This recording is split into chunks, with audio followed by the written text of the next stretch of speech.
Hello friends, welcome to Nauka Digital Institute. I am C. Palak Pavagadi. We are in the capital gain and this is lecture number 11. Wherein what we have studied till now, if you recollect your memories, is from net consideration friends, if we deduct index cost, you are aware it is long term capital gain. Agar short term ho, to what you are deducting is the actual cost. अब आपको अगर इतना पता है कि actual cost deduct होती है या इंडेक्स कॉस्ट होती है long term and short term के लिए, तो आज से जो मेरे पोर्शन है वो है ये कैपिटल गेन जो आया ना, उसके बाद ये कैपिटल गेन से there is going to be exemption under section 54 and the subsections. And what you get is your net capital gain. These exemptions are deducted from the capital gain, meaning thereby if it is deducted from capital gain, can we say your capital gain will go down if you reduce the exemption? If your capital gain goes down if you reduce the exemption, it is going to be a benefit to you. So मुझे आज से जो portion cover up करना है वो cover up करना है exemptions under section 54 and the subsections of section 54. There would be 4 or 5 small sections which are included in the syllabus of intermediate friends, which I am trying to cover up. Let us begin with the first exemption, and it is section 54. This is for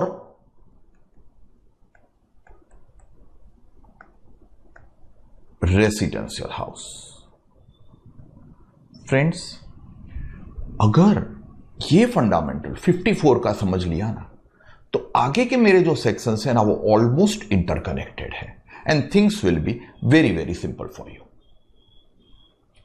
as far as section 54 is concerned, it talks about the capital gain on the sale of residential house. आप लोगों ने friends काफी बार देखा है कि मेरे SSC ने पुराना लॉन्ग टर्म रेसिडेंशियल हाउस बेचा, 10 लाख में बेचा, लिया था, उसका इंडेक्स करके कॉस्ट आया 6 लाख, मेरा लॉन्ग टर्म कैपिटल गेन आया 4 लाख. अब मेरा एसएससी ये घर इसलिए बेच रहा है बिकॉज ये एक घर बेच के ही wants to purchase the another house. काफी लोग ऐसा करते हैं, भाई पुराना फ्लैट बेचा नया फ्लैट लिया, या अपना फ्लैट बेचा बंगलो लिया, या बंगलो बेचा नया बंगलो लिया, बंगलो बेचा फ्लैट लिया. Number of persons are doing. मैं से फॉर एग्जांपल गांव में रह रहा था, मैंने गांव का घर बेच दिया एंड मैंने सिटी में नया घर लिया. This is available. 54 exemption is available when you sell off the residential house and it should be long term. I am clear, long term meaning thereby it should be held for more than 24 months. and आप नया residence purchase करो. It is not building, it is residential house, residential building only. The exemption is available over here friends under section 54. मेरे SSC ने अपना पुराना घर बेचा, नया घर परचेज करे, तो ये कैपिटल गेन से, हमने कैपिटल गेन कैसे कंप्यूट करना है वो मैंने अब तक सिखाया है. ये जो कैपिटल गेन आएगा वो कैपिटल गेन से आपको एग्जम्पशन मिलता है under section 54. Exemption is a benefit. ये कैसे मिलेगा, कब मिलेगा, कितना मिलेगा, is my portion of discussion friends in the topic proper. अब पहले मैं ये एग्जम्पशन पे जाऊं उससे पहले थ्योरेटिकल पॉइंट कवर अप करूं. तो my first fundamental is the benefit of exemption is available to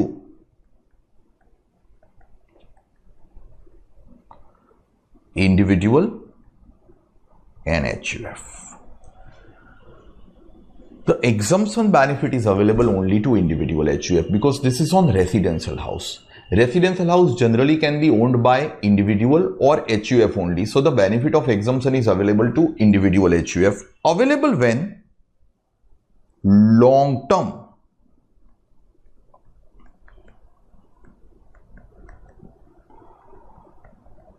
residential house is sold off. It should be clear, income of which is taxable in the topic house property.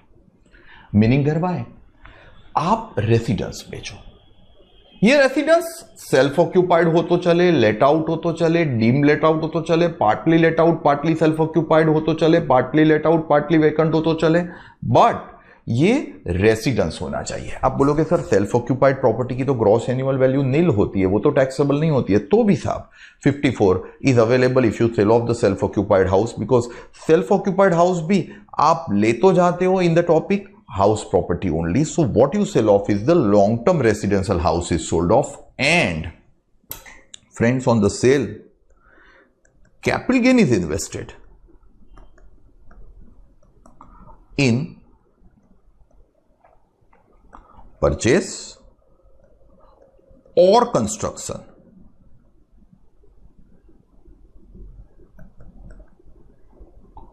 of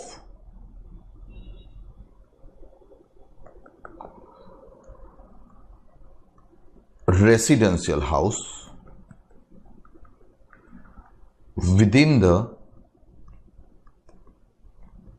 specified period। आप पुराना घर बेचो, आप नया घर purchase करो, कितने time में परचेज करो? स्पेसिफाइड पीरियड में। The question arises what is meant by specified period. ऐसा ना होवे कि मैंने आज मेरा घर बेचा और मैं 8 साल के बाद नया घर परचेज करूं और डिपार्टमेंट को बोलूं कि सर वो जो मैंने 8 साल पहले बेचा था ना उसके ऊपर मैंने टैक्स भरा था, अभी मुझे एग्जम्पशन देके आप रिफंड दो। नहीं, ऐसा नहीं। आप पुराना घर बेचो ना, तो नया घर परचेज करने के लिए there is a time limit given within which you need to purchase the new house, and that time limit is purchase के लिए बोला हुआ है विद इन 1 ईयर। परचेज के लिए कहा है friends with in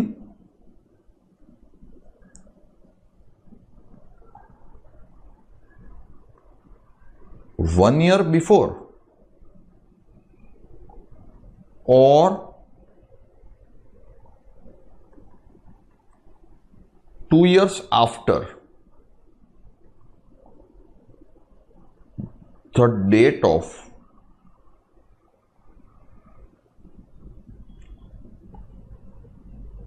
transfer of old residential house। इसको मैं डेट से समझा रहा हूं, बट परचेज करना है, आपने बेचा उसके आगे के 1 साल में परचेज हुआ हो तो भी चलेगा, पहले बेच दिया बाद में 2 साल के अंदर परचेज किया हो तो भी चलेगा। मैं डेट के साथ अभी समझा रहा हूं। And friends, for construction they have said that it should be with in 3 years after the date of transfer of old residential house you have to construct, you have to complete the construction। अब ये specified period क्या है, I am coming. पहले हम check करें क्या करना है। आपको पुराना घर बेचना है, आपको नया घर परचेज करना है या नया घर कंस्ट्रक्ट करना है within the specified period. If you do the same then your exemption available will be investment आपने जो किया वो, और आपका जो कैपिटल गेन का अमाउंट था whichever is lesser of the two will be available as exemption. मैं एक और थियोरेटिकल पॉइंट लिख दूं एंड फिर मैं ये समझाऊं whichever is less, subject to there is a lock in period. What is the lock in period? Lock in period का मतलब है new residential house not to be sold off. नया घर जो आपने लिया वो आपको बेचना नहीं है। कितने टाइम के अंदर बेचना नहीं है? Within the lock in period of 3 years। ये 3 years क्या है मुझे समझाना है, बट सबसे पहले मैं कवर करने की ट्राई करूं ये इन्वेस्टमेंट और capital gain whichever is less, तो that would be over here. देखिए मैंने पुराना घर 10 लाख में बेचा था, इंडेक्स कॉस्ट 6 लाख थी, मेरा long term capital gain 4 lakh आ रहा था। मान लीजिए फ्रेंड्स कि ये केस में मैंने नया हाउस 3 लाख में लिया, तो my exemption will be 4 lakh और 3 lakh, which ever is less 3 lakh, and my net taxable long term capital gain will B 1 lakh. This is 1। मुझे एग्जम्पशन मिल रहा है लेसर ऑफ द 2 का, बट मेरा कैपिटल गेन 4 था, और अगर मैंने इन्वेस्टमेंट 5.5 लाख का किया, ज्यादा का किया, तो my exemption is going to be 5.5 lakh का इन्वेस्टमेंट और 4 लाख का capital gain, whichever is less करके can I say my exemption will be 4 lakh and my net taxable capital gain will be only 0. In short, my maximum exemption cannot be more than the amount of capital gain, and my exemption is going to be capital gain amount or investment amount, whichever is less will be available as the exemption to me. Friends, ये मुझे एक benefit मेरी government दे रहे हैं, whichever is less। इसको मैं अभी fair समझाऊंगा, ये मैंने रफ में समझाया, एक बेसिक फंडामेंटल, बट ये अच्छा जा रहा था, लोगों ने थोड़े प्लानिंग करने स्टार्ट कर दिए। कैसे प्लानिंग करने स्टार्ट किए फ्रेंड्स, मैं समझाऊं। मैंने एक मेरा पुराना बंगलो बेचा, मान लीजिए 3 करोड़ रुपए में, 50 लाख की मेरी इंडेक्स कॉस्ट थी, तो मेरी 2.5 करोड़ का मेरा कैपिटल गेन आया। अब मैंने 2.5 करोड़ रुपए एक घर में इन्वेस्ट नहीं किए, मैंने 3 नए घर लिए, 80-80 लाख के 3 फ्लैट लिए मैंने, एक पालडी में, एक बोपल में, और एक से फॉर एग्जाम्पल SG हाईवे पे। मैंने 80-80 लाख के 3 फ्लैट लिए, मेरा एक बंगलो बेचने पे कैपिटल गेन है 2.5 करोड़, मैंने 3 फ्लैट लिए 80 lakh each, multiplied by 3 will be 2.4 crore. तो मैं गवर्नमेंट को ऐसा बोलता था कि सर मैंने 2.5 करोड़ का कैपिटल गेन कमाया है एक घर बेचने पे, और मैंने 2.4 करोड़ का नए रेसिडेंशियल हाउस में इन्वेस्ट किया है, मुझे एग्जम्पशन मिलना चाहिए 2.4 करोड़ का। डिपार्टमेंट आर्ग्यू करता था, इनकम टैक्स डिपार्टमेंट के, देख भाई word used is residential house, तू हाउसेस ले, एक से ज्यादा घर ले, तो हम तेरे को ज्यादा पे एग्जम्पशन नहीं देंगे। मैं ऐसा आर्ग्यू करता था कि सर ऐसा कहां लिखा है, मेरी मर्जी, मुझे 3 नए घर लेने हो छोटे छोटे, तो मैं 3 नए घर ले सकता हूं, sir you have to give me the exemption, and there was controversy. My income tax department in the year 2014 has set to raise this controversy by making an amendment in the legislature providing that capital gain is invested in purchase or construction of one residential house। अगर एक से ज्यादा घर लिया है, मुझे कोई problem नहीं है, आपने एक से ज्यादा घर लिया है, तो आपने 3 फ्लैट लिए 80 लाख के, कोई मुझे इश्यू नहीं है, बट आपको एग्जम्पशन 2.5 करोड़ का कैपिटल गेन हमारे केस में, और 80 लाख का इन्वेस्टमेंट, एक ही फ्लैट का investment, lesser of the 2, that is only on 80 lakh, you would be able to enjoy the exemption, and not 80 multiplied by 3 करके 2.4 crore. Please be careful, number 1। Number 2, लोग अपना घर इंडिया में बेच के आउट ऑफ इंडिया सेटल होते थे, हालांकि अभी ये कम हो जाएगा आफ्टर दिस कोविड-19। People have realise that India is the best rather than staying at other countries. But friends, लोग पुराने जमाने में अपना घर इंडिया में बेचते थे, कैपिटल गेन होता था, रेसिडेंट होता था, इंडिया में बेचा, कैपिटल गेन हुआ, टैक्सेबल है, एंड वो नया घर यूके में, यूएसए में, जर्मनी में परचेस करता था, and he used to enjoy the exemption. मेरा डिपार्टमेंट कहता था कि भाई तुझे घर इंडिया में परचेस करना चाहिए, ये सेक्शन इंडिया का है। डिपार्टमेंट ने आर्ग्यू किया कि इंडिया में घर परचेस करो तो ही एग्जम्पशन मिले। एसएससी ने ऐसा आर्ग्यू किया कि सर कहां लिखा है कि इंडिया में घर परचेस करना चाहिए, geographical barriers are not relevant, I can purchase the house in USA, UK, Germany also, I should be availing the exemption. साहब एसएससी तो ऐसा भी इन लाइटर नोट आर्ग्यू करता था कि सर मैं चांद पे घर बनाऊं ना, और आपको प्रूफ दूं तो भी आपको एग्जम्पशन देना पड़े, फिजिकल वेरिफिकेशन करना हो तो जाओ, आप जाके देख के आओ, but if I purchase the house anywhere in the world, I should be availing the exemption. It was well accepted by the court. In the year 2014, ये भी चेंज कर दिया by making an amendment in the law which provides that capital gain is invested in purchase or construction of one residential house, that too in India। अब outside India घर purchase करोगे तो sorry, आपको हम exemption नहीं देंगे. The residence must be purchased in India. So it should be one and it should be in India. Your exemption under section 54 will be investment or capital gain, whichever is less is available as the exemption. अब ये मैंने एकदम मेरा basic fundamental section का बोला हुआ है. आप ये बेसिक फंडामेंटल लिखिए. ये स्पेसिफाइड पीरियड जो मुझे लिखा है वो मुझे डेट के साथ समझाना है. एंड 2019 में पीयूष गोयल जी ने एक I would say positive amendment किया है हमारे लिए, वो मैं अभी थोड़ी देर में हाईलाइट कर रहा हूं. बट आप पहले इतना, आपके पास 5-1 मिनट है, आप कॉपी करोगे. ऑलराइट फ्रेंड्स, दो चीजें, ये 1 year before 2 years after, construction के लिए 3 ईयर्स आफ्टर, एंड ये लॉक इन पीरियड जो 3 साल का है, वो पहला मुद्दा मेरा समझाने का. Sale I go ahead please, may I go ahead please. Okay,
one year before, 2 years after is the fundamental I am trying to highlight. मान लीजिए फ्रेंड्स कि आपने 25 नवंबर 2019 को old long term residential house बेच दिया.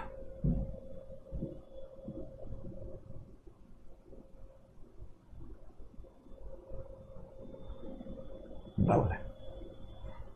अब कहना से आपने 25 नवंबर 19 को ये लॉन्ग टर्म रेसिडेंशियल हाउस बेचा था ओल्ड, तो this is said to have been sold in the previous year 1920, relevant to 2021. Okay, kindly listen. आप पुराना घर बेचो 25 नवंबर 2019 को. शायद ऐसा भी हो सकता है कि आपने जो अपना नया घर लिया हो ना, वो इसके पहले ले लिया हो. काफी लोग ऐसा करते हैं फ्रेंड्स कि पहले नया घर ले लेते हैं और बाद में अपना पुराना घर बेचते हैं. अगर आपने पहले नया घर ले लिया हो तो भी मैं आपको एग्जम्पशन देने वाला हूं, subject to you would have purchase the house within only 1 year before. That means आपको नया घर 26 नवंबर 2018 या उसके बाद ये पर्टिकुलर पीरियड में परचेज करना है तो आपको ये एग्जम्पशन मिलेगा, वरना ये एग्जम्पशन नहीं मिलेगा. नंबर 1. 5 मिनट के लिए मान लो कि आपने पहले पुराना घर बेच दिया और बाद में आप नया घर परचेज कर रहे हो तो भी चलेगा. You need to purchase it up to 24 November 2021, meaning thereby you need to purchase it within 2 years after. इसके बाद ये 24 नवंबर 2021 के बाद आप नया घर परचेज करोगे तो मैं आपको एग्जम्पशन देने वाला नहीं हूं. It should B purchased 1 year up और 2 years down. This is 1. Friends, 5 minute के लिए मान लो कि आपने पुराना घर बेचा, आपने नया घर परचेज नहीं किया, जमीन लेके खुद कंस्ट्रक्शन करना स्टार्ट किया. Then you start the construction at any point of time, but your construction should get over up to 24th of November 2022, meaning thereby it should get over within 2 years after the date of transfer. कितने time में? Complete हो जाना चाहिए construction, and ये घर रहने लायक हो जाना चाहिए विद इन 3 इयर्स। ये देखो मैं डेट कहां से ला रहा हूं, पता चल रहा है 24 नवंबर 2022 इज 25 नवंबर 2090 के कितने साल में, 3 इयर्स में। ये कितने साल में, 24 नवंबर 2021 परचेज हो जाना चाहिए 2 इयर्स के अंदर। अब साहब एक प्रॉब्लम यहां पे थोड़ा सा हो रहा था, ये थोड़ा टेक्निकल प्रॉब्लम है, मैं कमिंग लेक्चर्स में इसी वीक में समझा दूंगा, पर थोड़ी धीरज रखना। पीवाई 1920 जो हमारा है उसका आपको इनकम टैक्स का रिटर्न भरना पड़ता है, और ये रिटर्न भरने के लिए आपकी डेडलाइन होती है, ऑडिट ना करवाना हो तो 31 ऑफ जुलाई 2020, ईयर खत्म हो ना, प्रीवियस ईयर 1920 खत्म होगा 31 मार्च 2020 को, उसके बाद की 31 जुलाई, या ऑडिट करवाना हो ना तो 30 सितंबर तक ये रिटर्न आपको भर देना पड़ता है। अब ये ड्यू डेट करंट ईयर में कोविड-19 की वजह से एक्सटेंड हुई है, but that we are not taking care, we are taking care of whatever the due date given in the law. ये ड्यू डेट यहां तक रिटर्न भरना पड़े। अब 5 मिनट के लिए मान लो फ्रेंड्स कि मेरे असेसी ने अपना पुराना घर बेचा है 10 लाख में, इंडेक्स कॉस्ट आई है 6 lakh, long term capital gain आया 4 लाख, ये बेचा है 25 नवंबर 2019 को। वो नया घर ढूंढ रहा है, नया घर परचेज करने के लिए 24 नवंबर 2021 तक का टाइम है। बीच में 31 जुलाई 2020 आ गई, due date of filing of return. जहां तक वो घर परचेज कर सका नहीं है, he still searching the house. Is it possible for him to go to income tax officer and tell him कि सर आपने मुझे टाइम तो दिया ही है यहां तक का, देखो सर अभी कहां टाइम कंप्लीट हुआ, अभी तो 31 जुलाई 2020 आई है, मैं प्रॉमिस देता हूं कि मैं घर परचेज कर लूंगा यहां तक सर, मैं ढूंढ रहा हूं, I am doing my level best, but मुझे नहीं मिल रहा है अच्छा घर मेरी चॉइस का, मेरे बजट में, आप मुझे अभी एग्जम्पशन दे दो, मैं ये पर्टिकुलर पीरियड में घर परचेज कर लूंगा, मैं रिटर्न भर देता हूं विदाउट पेइंग एनी टैक्स। हमारा डिपार्टमेंट उल्टा आर्ग्यू करता था, डिपार्टमेंट बोलता था कि भाई तू एक काम करना, तू ढूंढ रहा है, हमें तेरे पे विश्वास है, तू हमारे पे विश्वास रख, तू ये 4 लाख रुपए के ऊपर अभी कैपिटल गेन टैक्स भर दे, यू पे द टैक्स, फिर तू शांति से ढूंढ घर। 24 नवंबर 2020 तक अगर तू घर परचेज कर ले तो हमारे पास आ जाना, हम ये कैपिटल गेन जो आपका है वो रिकम्प्यूट करके आपको 54 का एग्जम्पशन देंगे, आपका कैपिटल गेन कम कर देंगे, नील कर देंगे, एंड हम आपका कैपिटल गेन नील करके आपका जो टैक्स आपने एक्स्ट्रा भरा होगा उसका हम आपको क्या दे देंगे, रिफंड दे देंगे। अब साहब यहां पे थोड़ी कंफ्यूजन हो गई, असेसी बोलता था कि आप एग्जम्पशन दो, डिपार्टमेंट बोलता था आप टैक्स दो, गवर्नमेंट ने बोला कि एक काम करो भाई हम इसका वे आउट निकालते हैं, अगर बीच में due date of filing of return आ जाए ना तो मेरे असेसी को घर नहीं परचेज हुआ हो तो कोई टेंशन नहीं लेना है, बट शेड्यूल बैंक में एक स्पेशल अकाउंट ओपन करवा के मेरे असेसी को डिपॉजिट करवानी पड़े in the capital gain account deposit scheme. क्या करवाना पड़े, deposit in the capital gain account deposit scheme, special account में मेरे असेसी को डिपॉजिट करवानी पड़े, एंड जितनी असेसी डिपॉजिट करवाएगा इट्स डिपॉजिट करवानी पड़े ऑन और before the due date of filing of return to show his intention that he is inclined to, he is going to purchase the house or construct the house. If he makes the deposit, he will be able to avail the exemption. Now, ये deposit से 24 नवंबर 21 तक purchase या 24 नवंबर 2022 तक उनको क्या करना पड़ेगा, construction. But putting the deposit, making the deposit is as good as your intention of buying the house. It is investment in the house and you would be able to avail the exemption. अब ये deposit वाला मुद्दा है ना, मेरे 2 सम हमारे study notes में ही दिए हुए, नौकार के मटेरियल में ही दिए हुए, which I will be covering up but at a slight later stage as I have said. मैंने अभी खाली बोला है, मैंने समझाया नहीं है, टेंशन मत लेना, ये मैं समझाऊंगा may be after a day और 2, बट अज्यूम करो कि मेरे क्लाइंट ने 19 नवंबर 2020 को ही न्यू रेसिडेंशियल हाउस एक्वायर कर लिया। अगर मेरे क्लाइंट ने नया घर परचेज कर लिया, कैन वी से इट तो वेल इन टाइम परचेज हो गया। My client should be able to avail the exemption. He would be, because ये विद इन 2 ईयर्स है परचेज के लिए, up to the due date है, he would be able to avail the exemption of investment और capital gain whichever is less, subject to उनको ये नया घर बेचना नहीं है within the lock in period of how many years friends, 3 years, 18 नवंबर 2023 तक उनको ये नया वाला घर बेचना नहीं है। अगर बेच दिया तो उनका एग्जम्पशन विड्रॉ हो जाएगा। कैसे मिलेगा, कैसे विड्रॉ होगा वो मैं समझा रहा हूं अभी थोड़ी देर में, बट ये पर्टिकुलर जो मेरा बोर्ड है उस पे मेरा टारगेट था आपको समझाने का various dates for availing the exemption के कैसे मिलेगा, एंड ये एग्जम्पशन कब तक इन्वेस्ट करो तो मिलेगा, परचेज के लिए, कंस्ट्रक्शन के लिए, और एक बार परचेज कर दिया तो what is the lock in period was my target to be clarified. आप इतना 3 मिनट में 4 मिनट में अच्छे से कॉपी करोगे फ्रेंड्स। अब मैं समझा रहा हूं मिलेगा कैसे एंड विड्रॉ कैसे होगा, that is the fundamentally important part. ऐसे ही आपने फोटो लिया हो ना, वैसे ही कॉपी करना है friends. Alright friends, may we go ahead with the computation, and that is going to be the major part for today friends। देखिए, अब ये जो कंप्यूटेशन मेरा है ना वो बहुत रेलेवेंट है, कंसंट्रेट करना प्लीज। ये मैं अपनी तरीके से रफ कंप्यूटेशन आपको समझा रहा हूं अभी, फिर हम चल रहे हैं प्रैक्टिकल पे, पूरे चल रहे हैं। मान लीजिए कि मैंने long term old residential house is sold off, मैंने बेचा 10 लाख में,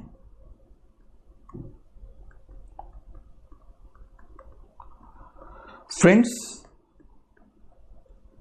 मान लो मेरी इंडेक्स कॉस्ट आ रही है 6 लाख, तो मेरा लॉन्ग टर्म कैपिटल गेन आया 4 लाख, बराबर है। ये मेरा सबसे पहला इंपॉर्टेंट मुद्दा हुआ for the purpose of making computation of my capital gain. ये मैंने इंडेक्स कॉस्ट अज्यूम कर ली। I am not involving myself into the indexation. I assume that after so many lectures you are now clear, multiplied by sale year divided by acquisition और improvement year will be giving you your index cost of acquisition और index cost of improvement.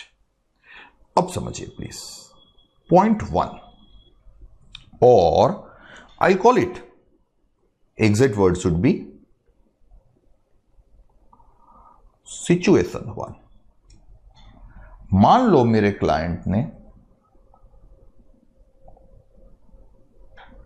New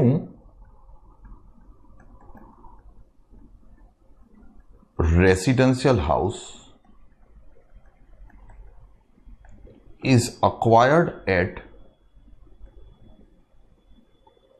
say 3 lakh.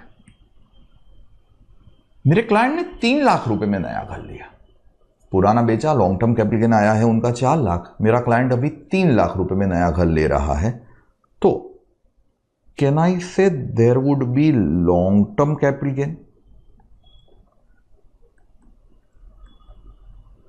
4 lakh, जिसमें से can I से पुराना बेच के नया घर आप परचेज करो तो आपको 54 का एग्जम्पशन मिलेगा। कितना मिलेगा, रफ में मैंने लिखा था वो याद करो, मेरा फंडामेंटल, मेरे थियोरेटिकल कंसेप्ट याद करो। मेरा एग्जम्पशन मुझे मिलना था इन्वेस्टमेंट और capital gain whichever is less. Can I say here my exemption available friends will be 4 lakh का कैपिटल गेन, 3 लाख का investment, whichever is less will be 3 lakh, and friends my net long term capital gain which is going to be taxable to me in the current year is going to be rupees 1 lakh। I hope this is clear। मेरा 4 लाख का capital gain, मैंने नया घर 3 लाख का ही लिया, मुझे exemption कितने का मिलेगा फ्रेंड्स, खाली 3 लाख का। Whichever is less is going to be my exemption over here. This is first funda. अच्छा, यही का यही सम मैं थोड़ा अलग समझाऊं. यह सिचुएशन 1 मैंने लिखी है. अब यही के यही सम में sir if I check out with say situation number 2, देन यहां पे मैं लिखूं सिचुएशन 2 फ्रेंड्स. तो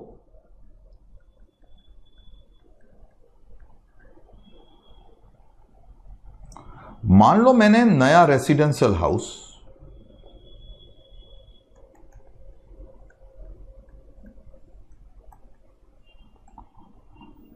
अज्यूम अक्वायर किया एट से 3 लाख की जगह 5,50,000 में. In that very case friends, can I से मेरा long term capital gain available था 4 लाख. देखो ये दोनों सिचुएशन में एक चीज क्लियर कर दूं, बिल्कुल ही इंडिपेंडेंट है, आइदर और है. मेरा long term capital gain 4 lakh था. मुझे सेक्शन 54 में एग्जम्पशन मिलना है 4 लाख का कैपिटल गेन, 5.5 लाख का investment whichever is less करके only and only 4 lakh and my taxable net long term capital gain can I say is going to be 0. Friends, मुझे exemption जो मिलना है वो आप चेक करो, दोनों केस में साथ में कवर अप करो ना. तो एक में मुझे एग्जम्पशन मिल रहा है 3 लाख का बिकॉज 4 और 3 विच एवर इज लेस 3. दूसरे में 5.5 का इन्वेस्टमेंट किया ना, मुझे एग्जम्पशन मिल रहा है 4 लाख का बिकॉज 4 और 5.5 whichever is less is going to be 4. So this is what is my exemption friends. अब देखिए फ्रेंड्स, ये मैंने एग्जम्पशन लिया. I hope this exemption is perfectly clear. Capital gain की अमाउंट और इन्वेस्टमेंट की अमाउंट, इन शॉर्ट आप capital gain जितनी अमाउंट इन्वेस्ट कर दोगे ना तो आपको क्या मिल जाएगा, exemption. Now listen friends very carefully. अब ये नया घर लिया आपने, एग्जम्पशन तो ले लिया, इतना जनरली इंटरमीडिएट लेवल पे फ्रेंड्स पूछते हैं. बट मुझे कोई रिस्क नहीं लेना है, इसलिए वो एक मुद्दा लिखा था मैंने, there is a lock in period of 3 years.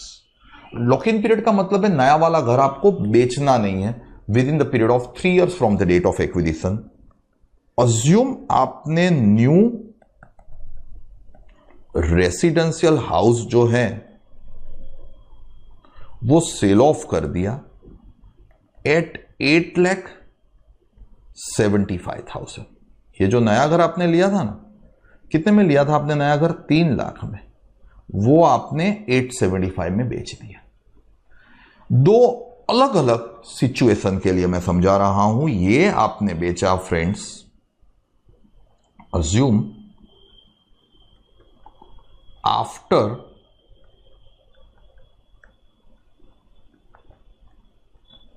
The lock in period of 3 years. कब बेचा, 3 साल के लॉक इन के बाद.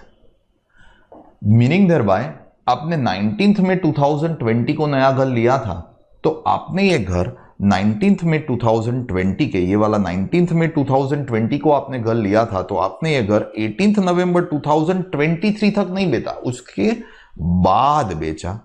In that particular case, friends, remember it is after lock-in period.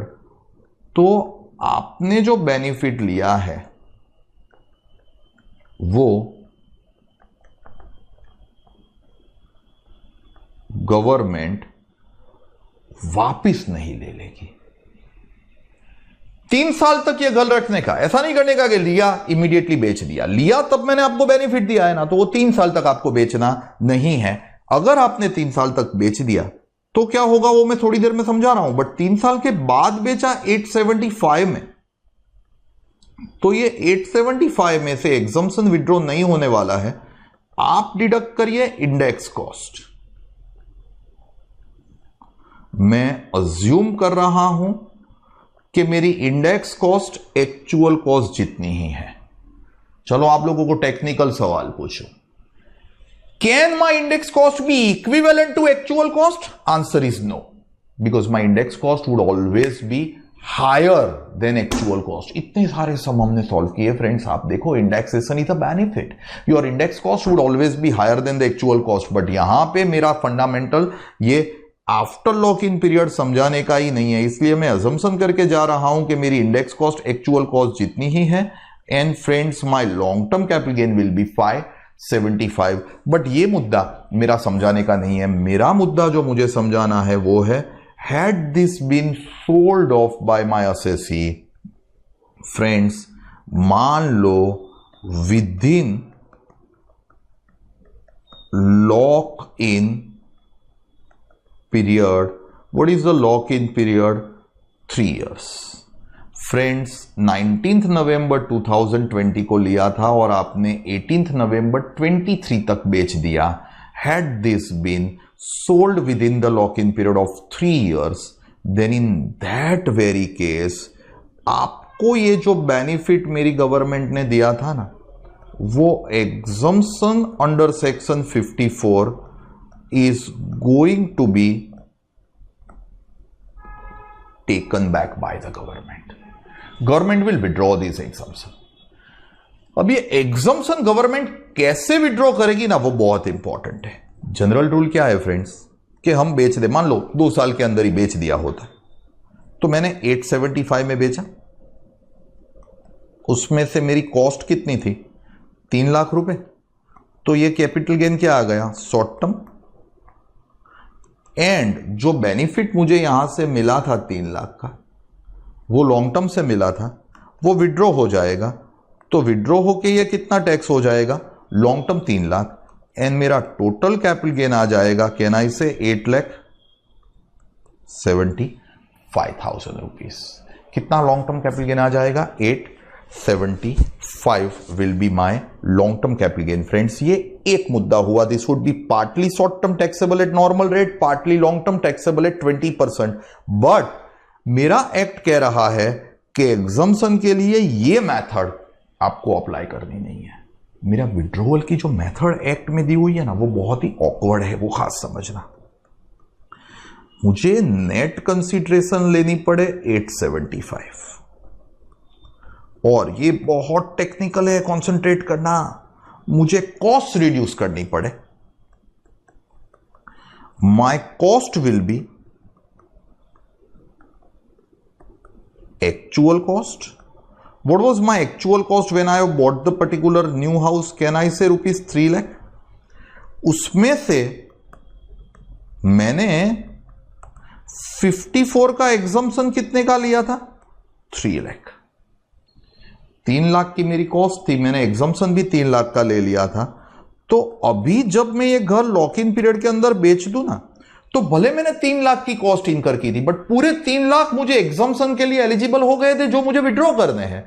तो मेरी गवर्नमेंट बोल रही है कि आप अपनी कॉस्ट को रिड्यूस कर दो by the amount of exemption, and you reduce nil cost.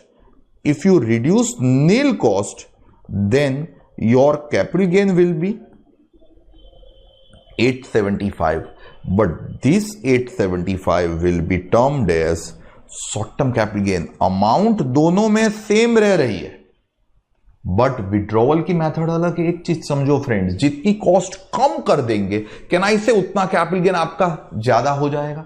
My legislature has withdrawn the exemption by reducing the cost and increasing the capital gain. So way of withdrawal is slightly different. Don't worry, यही का यही मुद्दा मैं आपको फिर से समझाऊं, but उससे पहले मैं ये जो रफ लिखा है उसको डिलीट कर दूं, so that you will not get confused when you are copying the things. अच्छा, यही का यही मुद्दा फिर से समझे.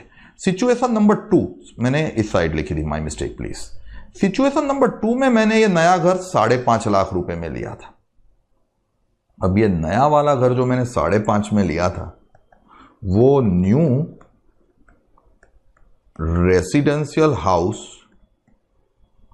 Is been sold off by me, say 8,75,000. अब ये जो 875 में मेरा नया घर बेच रहे हैं SSC, assume this is sold say after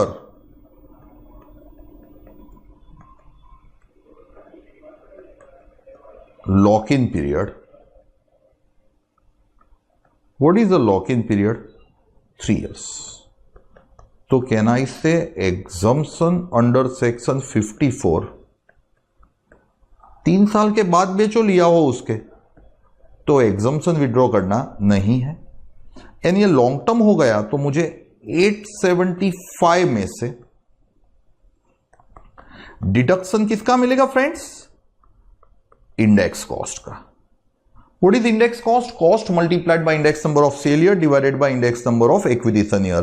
but यहां पे ये सब में मैंने कोई भी ईयर आपको नहीं दिए है, तो मैं इंडेक्सेशन के लिए अज्यूम कर रहा हूं कि मेरी इंडेक्स कॉस्ट 5.5 लाख ही है। ये मेरा अजम्पशन, आई नो आपको भी पता है गलत है, बिकॉज मैं एक्चुअल कॉस्ट जितनी ही मेरी इंडेक्स कॉस्ट ले रहा हूं, your index cost always would be higher than the actual cost. But ये मेरा मुद्दा ही नहीं है समझाने का, एंड इसीलिए मैं ये इलॉजिकल एजम्पशन कर रहा हूं friends. My long term capital gain taxable will be 325, but I am not to highlight this. मेरा फंडामेंटल है, जो समझाना है मुझे वो है, अगर मैंने ये बेच दिया होता, अज्यूम करो friends, with in the lock in period, what is the lock-in period? 3 years. Then exemption under section 54 is going to be, क्या हो जाएगा बोलो? withdrawn. अब ये exemption जो withdraw होगा, मैंने बेचा है 875 में, मेरी एक्चुअल कॉस्ट है 5.5, तो मेरा शॉर्ट टर्म कैपिटल गेन आ गया 325। I assume within 3 years नहीं, विद इन 2 इयर्स ही, 24 मंथ के अंदर ही मैंने बेच दिया। तो एंड जो बेनिफिट मुझे यहां से लेस हुआ था वो मैं ऐड कर दूं, तो मेरा टोटल कैपिटल गेन आ रहा है 725। बट फ्रेंड्स ये मेथड अप्लाई करनी नहीं है, जैसा मैं रिपीटेडली बोल रहा हूं। आपकी विड्रॉवल की मेथड थोड़ी अलग है। आपके विड्रॉवल की मेथड है, आप नेट कंसीडरेशन लीजिए। I am okay with the amount 875, जिसमें से आप रिड्यूस करोगे कॉस्ट, और आपकी जो कॉस्ट रिड्यूस होगी ना, वो कॉस्ट ही मेरा मेजर पार्ट है। Your cost will be actual cost. What is your actual cost? 550. Very clear? 550 जितने में मैंने ये घर ओरिजिनली परचेज किया हुआ था, बराबर है। This is my actual cost. उसमें से मुझे सेक्शन 54 का एग्जम्पशन क्या करना पड़े, लेस करना पड़े। मैंने 54 का एग्जम्पशन फ्रेंड्स लिया हुआ है 4 लाख रुपए। अगर मैं मेरी कॉस्ट रिड्यूस कर रहा हूं और मैं नेट कॉस्ट 1.5 लाख रुपए ही ले रहा हूं, तो कैनवी से 5.5 की जगह मुझे 1.5 लाख की कॉस्ट दी, कम कॉस्ट दी, ऑटोमेटिकली मेरा कैपिटल गेन क्या आ गया? ज्यादा।